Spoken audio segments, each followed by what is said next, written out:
Welcome to WIN's Lunch and Learn webinar series on living fully with disabilities. We're joined by our partner, ODEN, the Ontario Disability Employment Network. Our keynote speaker for October is Lisa Kelly, Business Development Manager at the Ontario Chamber of Commerce. Network. And it's really set up to connect the businesses that the Ontario Chamber of Commerce, a not-for-profit network of over 157 local chambers of commerce, can connect to people with disabilities because they actually see the value of that and the productiveness that it'll bring to the workplace. So I do that for a living, but today I'm going to talk to you about my personal experiences because I do self-identify as a person with a disability. I've had my disability for over 50 years, I guess. Yeah, over 50 years. And it wasn't till really quite recently that I came out and shared that I self-identify as a person with a disability. So actually, I worked for a number of different organizations, Rehab Network Canada. I actually had some time I spent with Odin, which was great. But during those tenures, I didn't share that I had a disability. And really, for me, it all changed. And my decision on whether or not to really focus on that aspect of myself and share it publicly was working in an open concept office. And so while I'd always embraced people, you have a disability, you do things differently, that's okay. And while I've helped people as an employment counselor go back to work or find work, as an employer who's hired people with disabilities, it really took working in an open concept office to change my mind about how I was telling my story. So basically, when I started working at the Ontario Chamber of Commerce, first time ever in my life that I got to work in an open concept. For those of you who do that, you'll understand that it looks great, but sometimes can be challenging to work in for anybody. But in particular, with my disability, which is an invisible disability, I wasn't able to do my work. And I pretty much knew that from the first day they put me at a desk.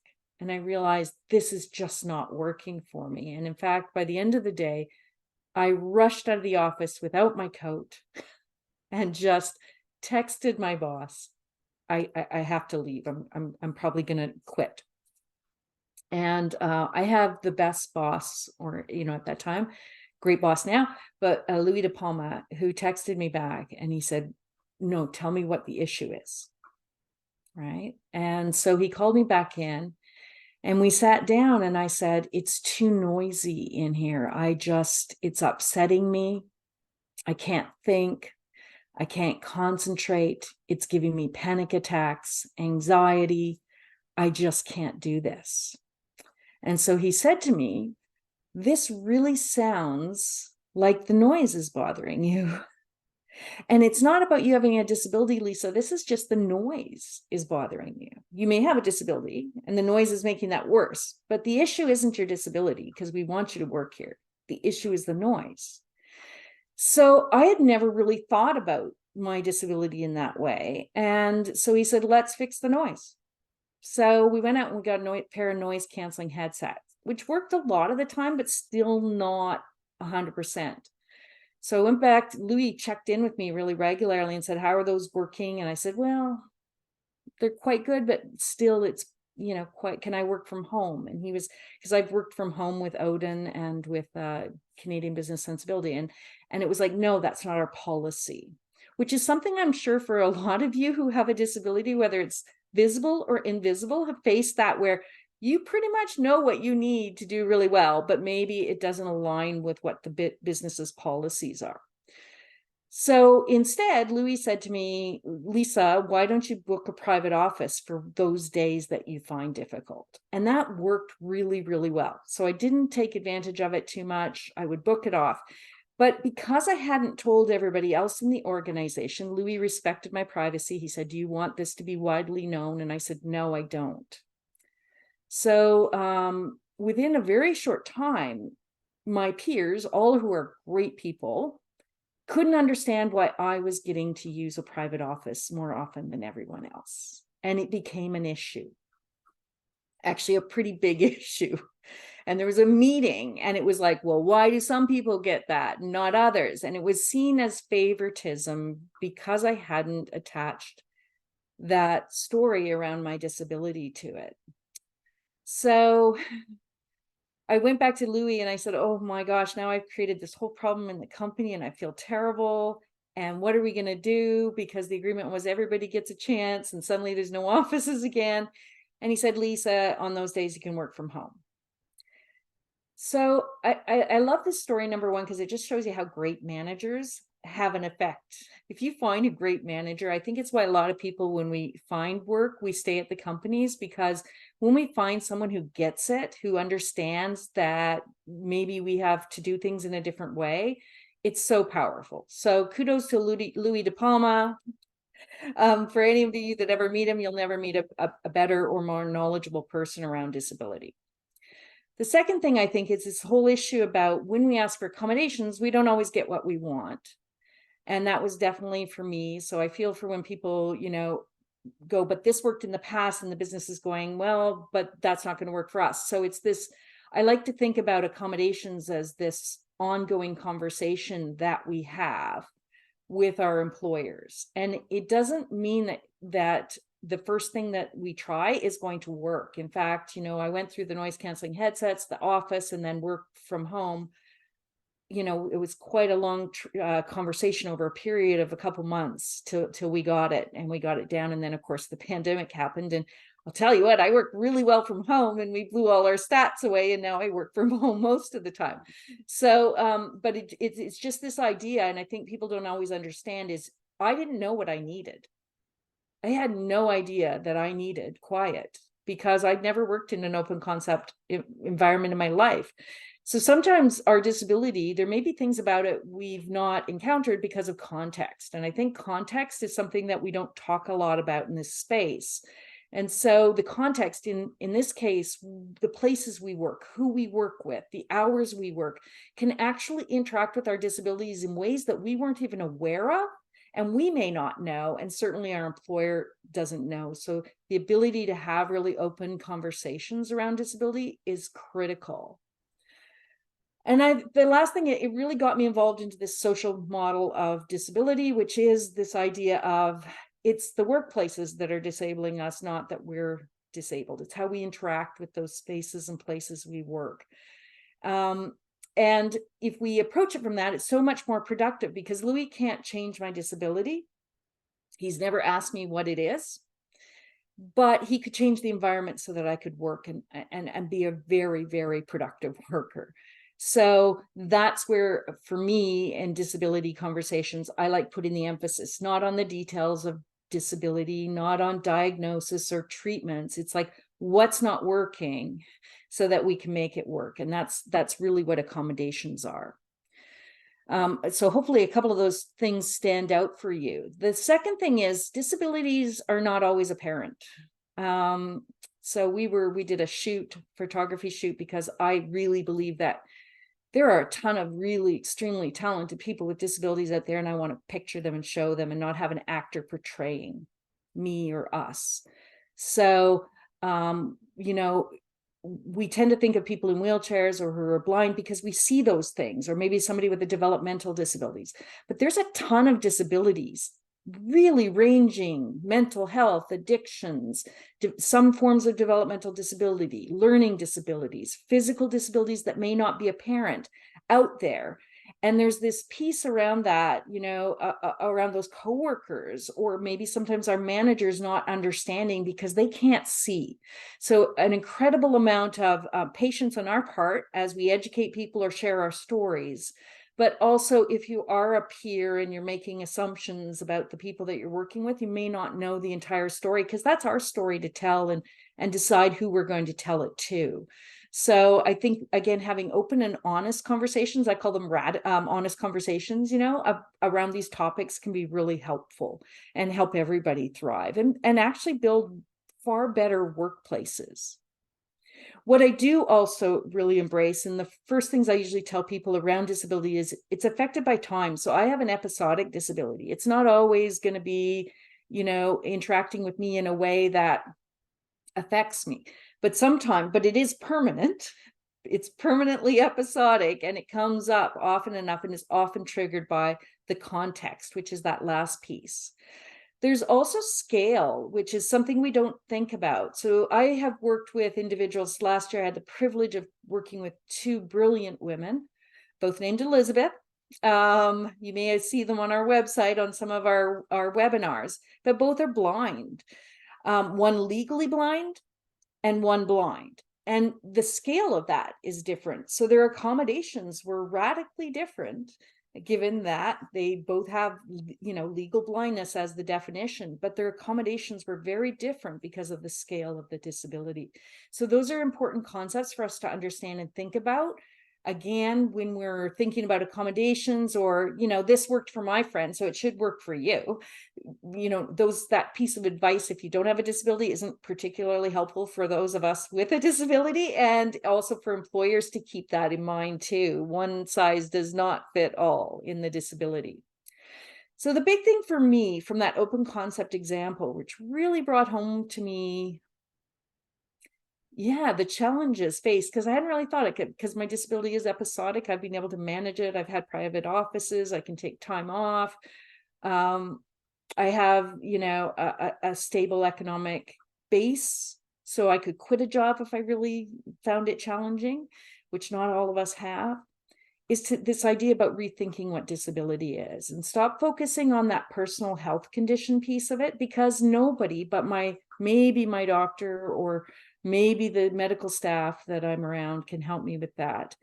But my employer can't, work can't, my peers can't. So this idea in the workplace of disability as a personal health condition just has no benefit. But if we switch to thinking about Louis, what's the problem? Where's the mismatch? That's so powerful. And I've never seen a disability where switching your viewpoint from the personal disability, the health condition, the impairment, to where's the problem in the workplace and let's address it, has not worked. And I can tell you, I've helped thousands of people get jobs, connected thousands of people to jobs, helped companies become more inclusive of people with disability, and this works. So, we had a very good manufacturing client, and basically they had to redo schedules, redo shift lines to reclarify the jobs, and bring on a trainer for longer periods of time. The disconnect was not the disability. It was like, our shifts don't work for the way these people work. Our shifts, don't work for people with medication in the morning. So let's split it up. Let's split the job up to make it easier. And they hired 26 people last year. 25 are still there. Some who've gone on to get, promotions and more experience. That's so powerful. And that's not because they know what the name of a disability is or they're a medical professional. It's simply about where's the mismatch. So really powerful idea. It's the one thing when I talk to employers that I think is the most important thing, because employers can solve mismatched interactions. They can do that by removing barriers, providing tools. So for me, noise canceling headsets, changing processes. So Lisa, now you can go home and work. That's changing a process. In an interview, giving me written questions, allowing a support person in. I mean, there's so many different ways, and they can solve those and then get this really qualified individual or a person with a great attitude who can do the job just by addressing the mismatches. Again, don't need to talk about, I have never told an employer what my diagnosis is. I don't need to. It's not valuable for them. And in fact, it's my personal, private information. But I do tell them now frequently what I need changed. And that's called disclosing. So disclosing is not telling someone what disability you have. Okay, it's just saying I have a disability. That's it. I've disclosed now. Everybody on this broadcast, I have disclosed that I have a disability. You may also sometimes need to ask for changes. And when we ask for those changes, that's what an accommodation is. And, I really like talking about accommodations because, frankly, we accommodate in the workforce all the time. I've been an employer. We provide people, oh, you need to leave work early, Jennifer? Go ahead. Yeah. Oh, Luna, you got to pick up your parent from a medical appointment? Feel free. Those are accommodations. I once had my husband, I'll use him as an example. He wanted the old Blackberries. This is when that was still coming out, because he just couldn't figure out the apples. He has since now, but he wanted the Blackberry because he was comfortable. That's an accommodation. So we do this all the time in every, and in fact, 95% of accommodations in the workplace are related to family, personal, or religious reasons.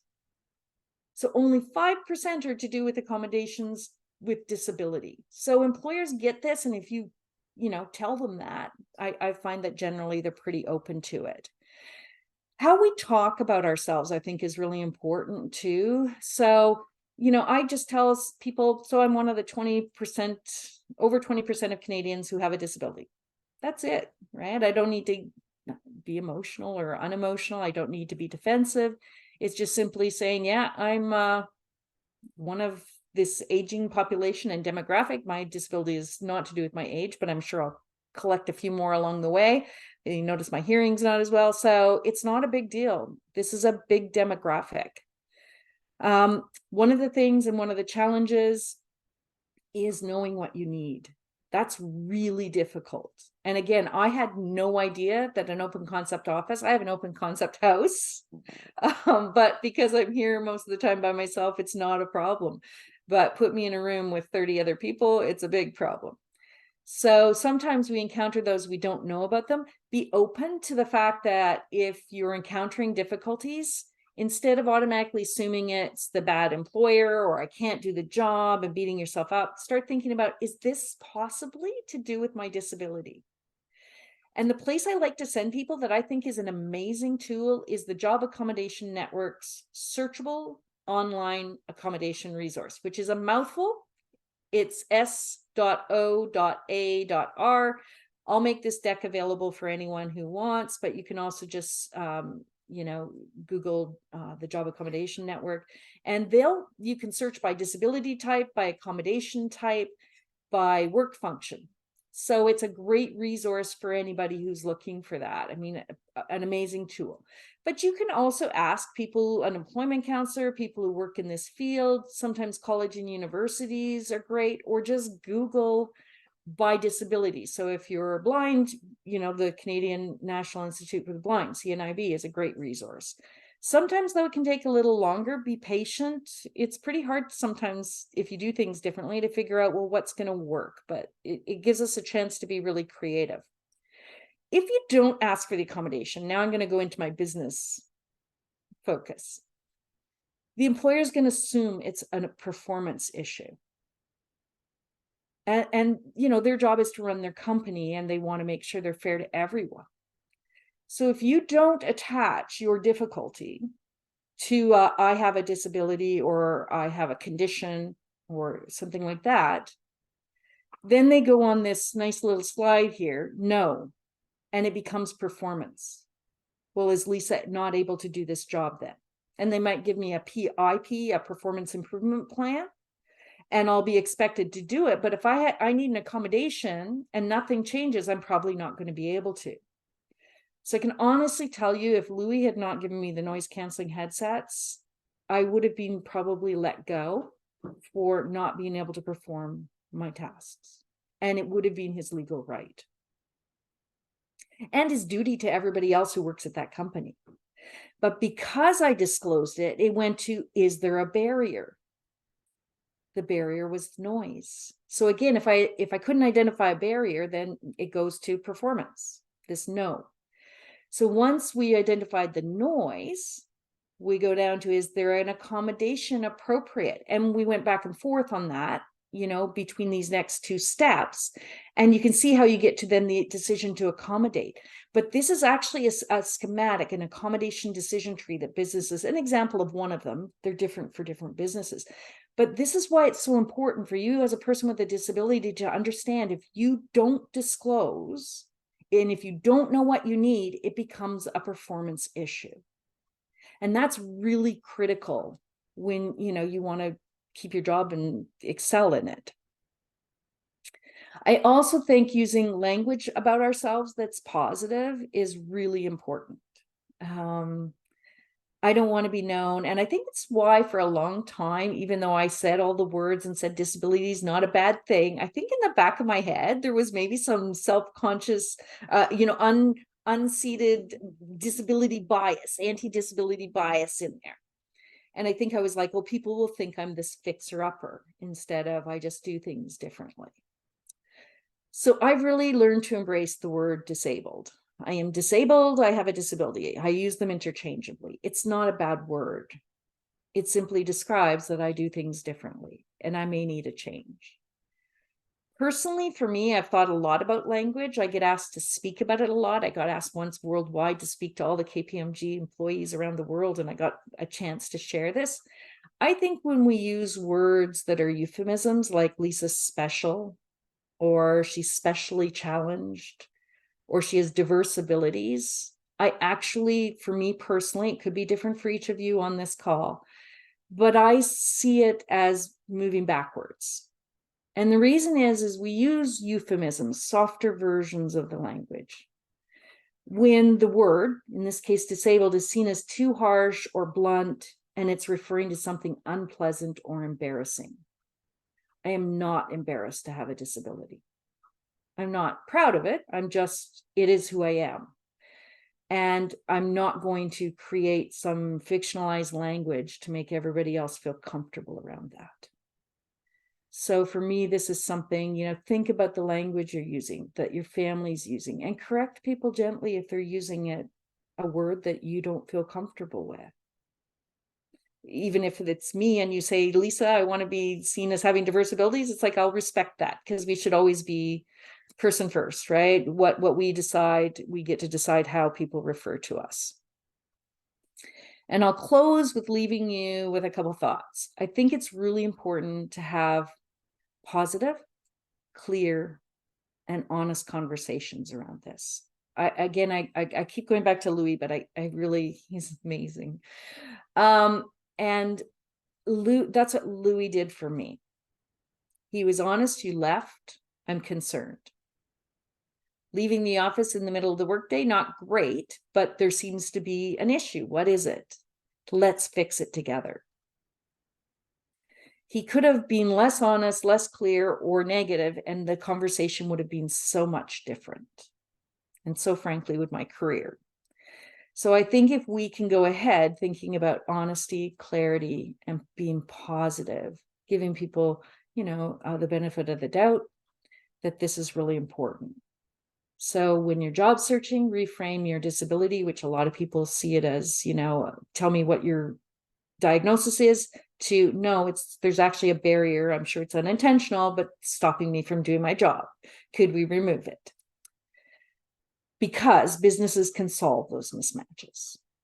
But we use clear language so that we communicate effectively. And so again, I don't like the use of euphemisms. If I had said to Louis, I have diverse abilities, I think he would have said, Lisa, did you do painting behind you? Or what are you, an athlete? Diverse abilities doesn't really say a lot about anything, other than make somebody feel better that they didn't have to say the word disability out loud. And it's not a bad word. So I think that's kind of, everything that I wanted to share with you today. If you disagree, that's great. Love to hear from you. If you found any value in this, I appreciate it. But again, thank you to Wins. Thank you to Odin for letting me speak today. Thank you, Lisa. I mean, that was tremendous. I really enjoyed your talk today, and your passion and your candidness. I really appreciate all of that. So thank you, Lisa. And I'm going to open up the floor to our audience. Are there any questions that anybody has? And if you want to either raise your hand or speak out, that's fine. Or if you want to put it in the chat, and I'm happy to read the question out. But do we have any questions from our audience today? I see someone, Jennifer, has put in a little quote. Your story reminds me of this Yeah. quote. My disability exists not because I use a wheelchair, but because the broader environment isn't accessible. I love Stella Young. If none of you have seen her, she's brilliant. She's funny. You can Google her on YouTube. But yeah, Stella had a lot of wisdom for all of us. So that's amazing that somebody shared that.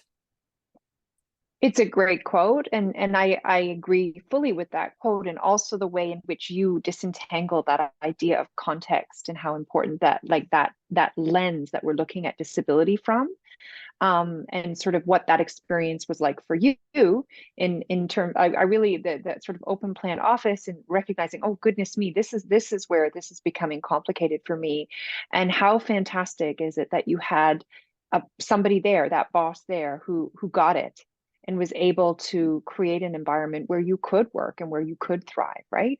And and I also liked when you were talking about the language of accommodations. I mean, when we think about children who are in school, we talk about accommodations all the way up, right? Yep. So why are we not also talking about it in places of work? So I think that is also a really important point you were making, Lisa. Yeah, Jennifer, I think it Anybody else changes want to too. share? Yeah, sorry, Yes, or Nicole. just while we're waiting and see if anybody else wants to pop in. But do you find as well, like I find that once we associate accommodations with disability, it's like the whole mood in the room changes.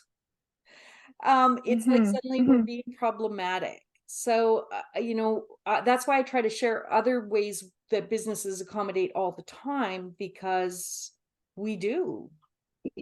Yeah, no, exactly. It doesn't need to be seen as negative. It's creating equity within an environment, right? It's not about trying to give somebody additional, or to use that euphemism, special treatment. That's not what it is. It's about how can we support our employees to be the best employees, right? And Yeah, if that is letting somebody go home early to take their parent to a doctor's appointment, great. If, like, to use the example you gave, if that is giving somebody headphones, great. So yeah, I think it's what's our mindset, what's the mindset that we're looking at this conversation with, and I think your talk really nicely highlighted that for everybody here. thank you. Thank you. Does anybody Yeah, have any questions that they want to unmute for? or comments. Does anybody want to share Yeah. anything? Carolina, I think you've come off mute there. Yes, thank you.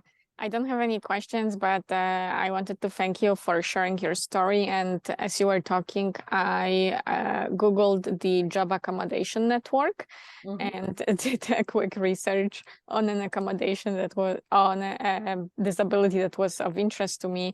And I had no idea that certain tools and accommodations existed. And I honestly can't believe I didn't know about this before. So I've learned something really important, and I think I will spend more time on this website for sure.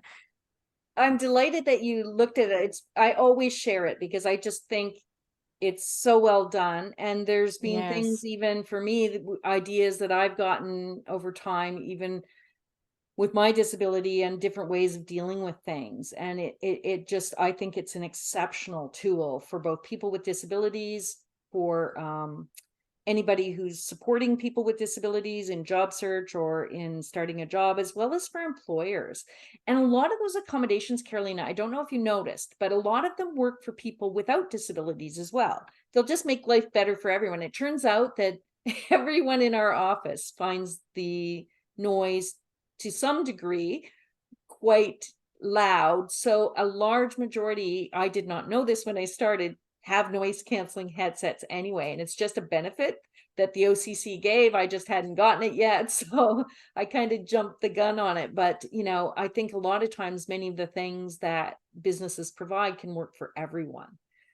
Sometimes it's just a matter of, again, back to that scale piece, the severity of it. Yeah,